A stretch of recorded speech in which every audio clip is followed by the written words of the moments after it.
I just want to bring to your attention that I do have a little check mark, and anywhere that I post or comment will show this little check mark on this platform. I guess that's why they made this little check mark. Anyways, I hope you're all doing well. Today we're going to look at something that I find really amazing. Thanks for being here. God bless, and welcome.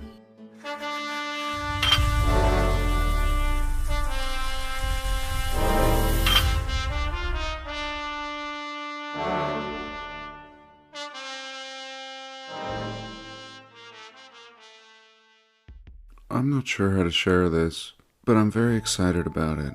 An astronomical share about our realm. I've seen lots of eclipses, photographed them, and have been baffled about the luminaries since I was a child. I've always stared at the sun. Nobody ever told me not to, until it was way too late.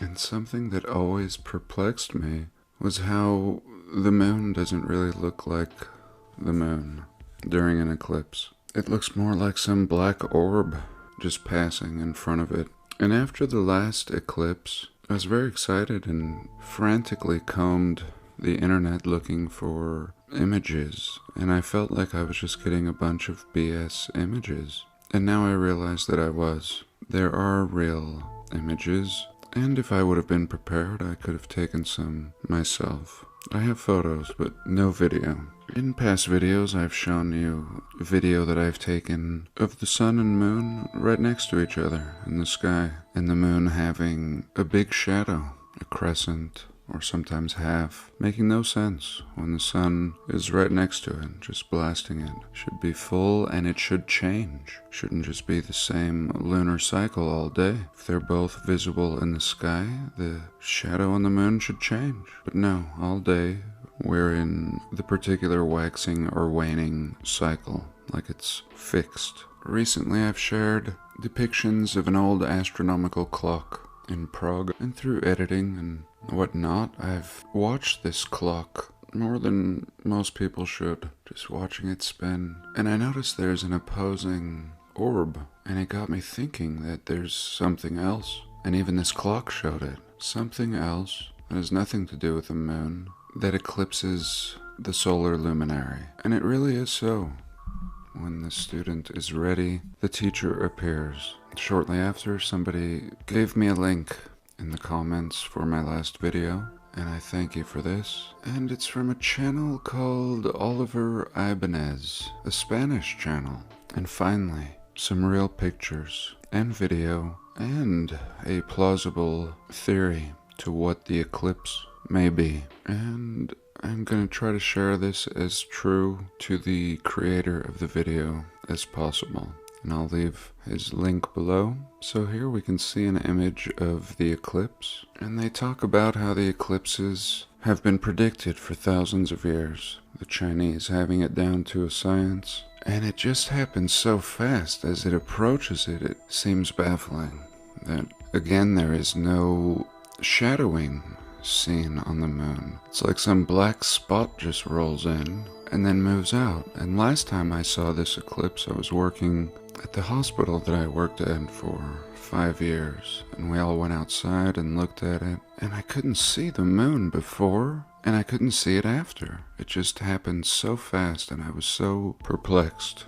Everything got really cold, and he talks about these predictions in an old book called The True System of the Universe by James Giuseppe. And this is very exciting because this is an old science, and we have to remember that NASA and all the stuff they feed us is very new science that disregards all of the wisdom of the past. And here we're zooming in a little closer, and come on, use your head. Any artist in school will learn to draw shadowing around a spherical object. This is not a normal spherical object. It would have a different shadow over here, and the shadow would change as it moved. And even as it sat fixed in this position, we would see a great amount of light. We would see some shadowing. And the darkest spot would be right here in the center, not the whole thing. And again, even when there's no eclipse, when the sun and moon are in the sky together, the shadow of the moon should change throughout the day. Here's a paper written in 1897 by Thomas Ferguson, and he foretells the eclipses so accurately, and this was done again by the Chinese thousands of years ago. And I've talked about how I believe the Chinese wisdom comes from the past great civilization that built this realm, that built it in a way that we don't and can't build today. The ancient Chinese wisdom encompasses everything, every science, sciences that we don't even know should be sciences in the West. And I'm just very excited how it always seems to come back to this. It seems to come back to the Yellow Emperor, who overnight brought all these sciences and wisdom to China, or Tartaria, as it was before China. And here was a perfect way to predict the eclipse that I'd never heard of, written by Sir Robert Ball in a book called The Story of the Heavens. And he said if we look at all the eclipses in a period of 18 or 19 years, we can predict with enough accuracy all future eclipses. It's only necessary to know that within 18 years and 11 days after an eclipse, a similar one will occur again. This is the rule that allowed ancient astronomers to predict eclipses. So simple. And the truth is always so much more simple than a lie. And I think you're going to be very excited when you see what this eclipse is. Samuel Robotham, in his book, wrote the simplest method of predicting a future eclipse is to take tables that have been formed over hundreds of years of careful observation, and any observer can make their own tables. If you collect the calendars of the last 40 years, the time of the eclipses, and each year, they can be organized into a table. After examining the table, the observer will soon realize that there are cycles of eclipses that are repeated. When reaching eclipse number 19 or 20, they will see that it's a repetition of the first eclipses on the table, so following this method will be very easy to predict similar future eclipses. A lunar eclipse is formed when the Earth is between the Sun and the Moon, is what they tell us. The Earth then casts a shadow on the Moon, thus causing the eclipse. But this explanation has already been refuted by Frederick Henry Cook. In his book, The Terrestrial Plane, he writes, according to the new theory, the false one, a lunar eclipse occurs when the Sun and Earth and Moon are in a straight line. But it's documented that since the 15th century, more than 50 eclipses have occurred while both the Sun and Moon were still visible above the horizon. In other words, the Sun and the Moon were visible at the same time in the sky while the Moon was eclipsed. And this is the kind of thing that just gave me goosebumps. While the Moon was eclipsed, for example, on July 19th of 1750, in Paris, observers saw an eclipsed moon while the sun was clearly seen in the sky above the horizon. The same thing happened in the eclipses of April 20th in 1837. September 20th of 1700, June 16th of 1666, November 3rd of 1648, and July 17th of 1590. Also, a recent documented event occurred August 16th of 1989 in Hawaii, where the partially eclipsed moon could be seen rising while the sun was still setting. That means the sun, the earth, and the moon were not aligned while the lunar eclipse occurred. So it's impossible that the eclipse was caused by the earth's shadow being projected onto the moon. Another thing they say is that the solar eclipse occurs when the moon stands between the earth and the sun, the moon covering the exact circumference of the sun. This already improbable scenario is refuted by recordings where it can be seen that it's not the moon covering the sun during an eclipse, but rather something else, and we're going to have a look at that. On March 20th of 2015, a total eclipse of the sun took place, and the Travel Quest International Company organized a flight of 50 people to observe this phenomenon from the North Atlantic, and this is where the subject gets interesting. Several passengers filmed the totality of the eclipse, and the recordings show black orbs, orbs without light around the sun. And one of these orbs was covering the sun at the moment of the eclipse. Total solar eclipse, March 20th 2015. And here we can see a nice view through the window. And this is what I wanted to see. Something real. And something nice and up there, not from our perspective. And here we go. Boom. Now they come into view. The orbs that I've spoken about seeing. Orbs that can actually move independently, but otherwise move as fixed stars. And I told you of the one that flew over my head and then just parked in its position and just appeared to be a star. And of course we have things we are told that orbit in opposition. And here's an example. Here's 4 of them moving in opposition. And what I find fascinating is, if this is true, which I believe it is, it seems a lot more plausible than anything I've ever heard on the subject. That means that the stars, or at least some of them, may actually move in front of the sun. And it's certainly the case here with these 4+ orbs. And here we can see it passing, and now we see the eclipse. And we still see the 3 underneath it. Absolutely amazing.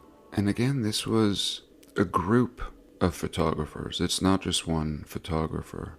And here he helps highlight this, really showing you a lot of the points that many people might want to refute, such as the smudges on the window.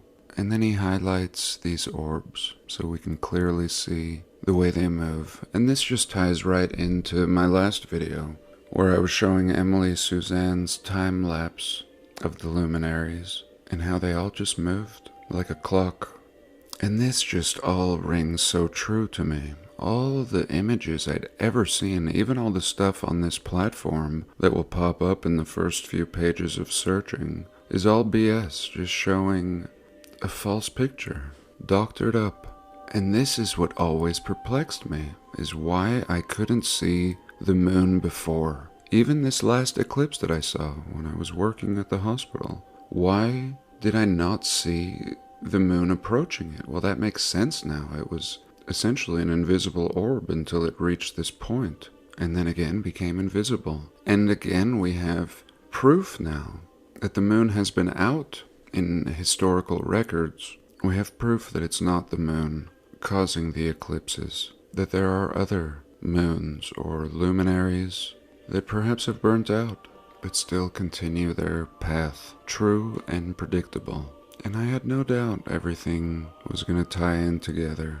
All of this, the history, the realm, the orbs. And then this creator explains that these were the images that were posted to the news from the same flight. And they were BS images. They had edited out the rest of the orbs. And again, even before I got to this point and to this video, so many of the videos were also edited. Certainly anything with over 100,000 views. And I was looking for videos with very little views, very amateur.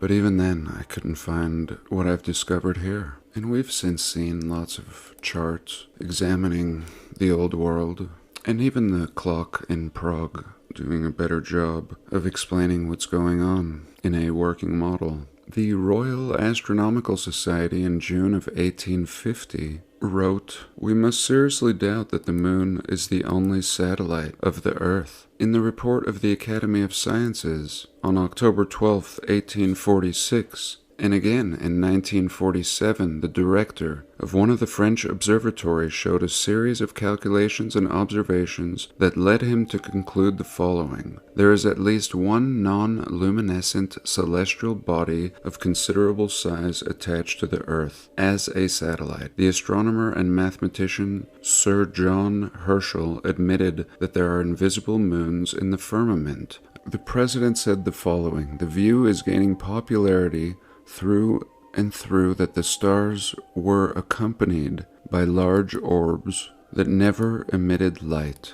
The best astronomer of our time sent me a letter in July of 1844. He said, 'I continue to believe that the stars Procyon and Sirius are really double stars, and that each is made up of a visible and invisible star. Painstaking research by Peter Sauber supports the belief that there are invisible stars in the sky. Johann Heinrich Lambert, a mathematician, physicist, astronomer, and philosopher, wrote that where there are large dark cosmic bodies, the existence of these non-luminescent orbs in the sky has been widely documented over the centuries. However, the elite hide the truth from us and instead show us computer graphics, techniques that are obviously no longer models that work with people who have woken up. When it comes to the mainstream, all they offer us is a false explanation of reality. And even in the case where we have some actual footage, we can see that they'll just edit them in order to present them on mainstream networks for the masses. So that was awesome. Let me know what you think. Finally making some sense, in my opinion, of what this orb phenomenon that has been experienced by so many may actually be.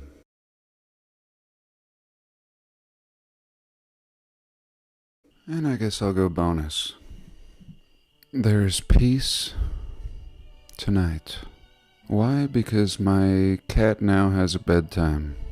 9 o'clock, she goes into my other little house, her house, and I have peace until the morning. If I would have had children, I probably would have discovered this trick by now. Up until now, I've just been one of those pet owners that entertains a ruckus at all hours. And if my cat would have had a bedtime, she wouldn't have been out at 3 in the morning, fighting the way she did several months ago. How many people could live in this abandoned, melted village? How far underground does this network really go? Recently I watched a great video of the Mammoth Caves in Kentucky. But here I took a screenshot of the vast underground network found underground in Kentucky. And I'll try to stick a few pictures in here and show you just how square and perfect and building-like these tunnels are. And here a man has rammed his car into the White House. It looks like he did himself in, is what they're telling us. And I just wanted to know what the hell happened to this car. Looking like it's been blasted by a direct energy of some sort. And not a peep about the condition of this car. Just said he smashed into the wall and jumped out of the car, started firing, and did himself in. After all these years, I recognize a vehicle or even neighborhood that's been hit by the direct energy. And here I just wanted you to consider like a great Star Fort wall, or even the Great Wall of China, or the walls in California that I showed you recently in the Napa Valley. And I have found it amusing this whole time that America is trying to build a damn wall. And here's what their wall looks like. It's just an iron gate, essentially. The ugliest wall ever. And pretty stupid. I could climb this wall like a pole. And anyone who harvests coconuts could certainly climb this wall. And Arizona has gotten pissed off because they never finished the wall. So they're sticking shipping containers along it to fill in the gaps. Here you go. And you know, on this channel I like to focus on the finest architecture in the world. And I'm amused at our efforts to do anything today, to build anything. And here we go. Arizona building a wall. And even though this is just a hollow steel box, look how many people and amount of heavy machinery needed to build this pile of junk that's not even a wall, it's just shipping containers. This is the best we get in 2022. Again, consider the Great Wall of China without any technology, we are told. And here is the Great Wall of Arizona.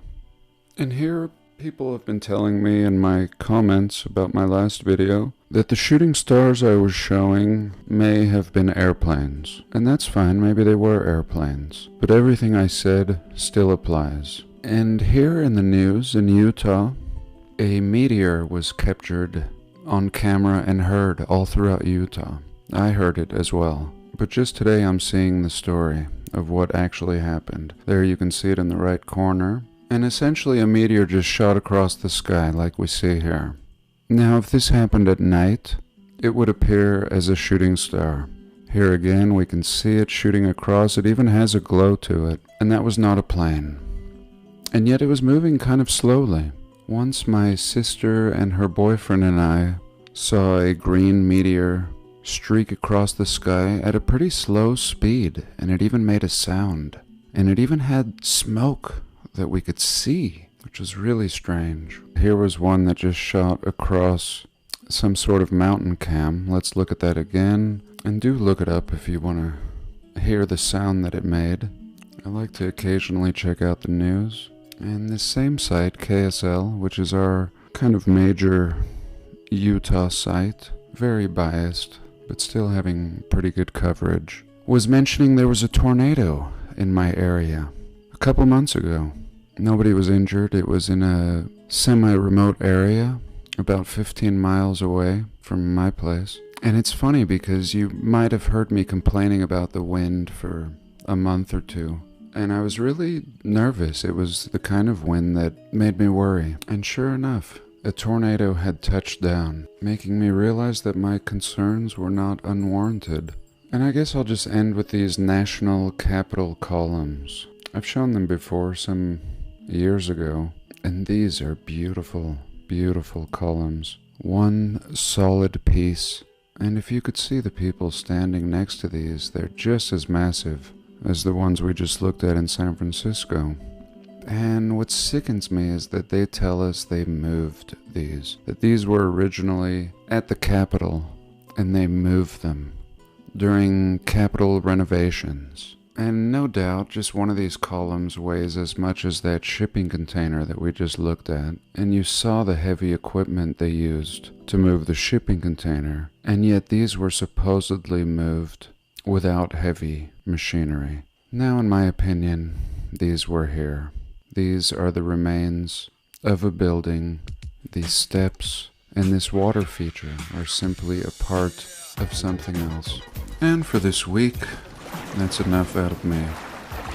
Thanks for being here. I love you all.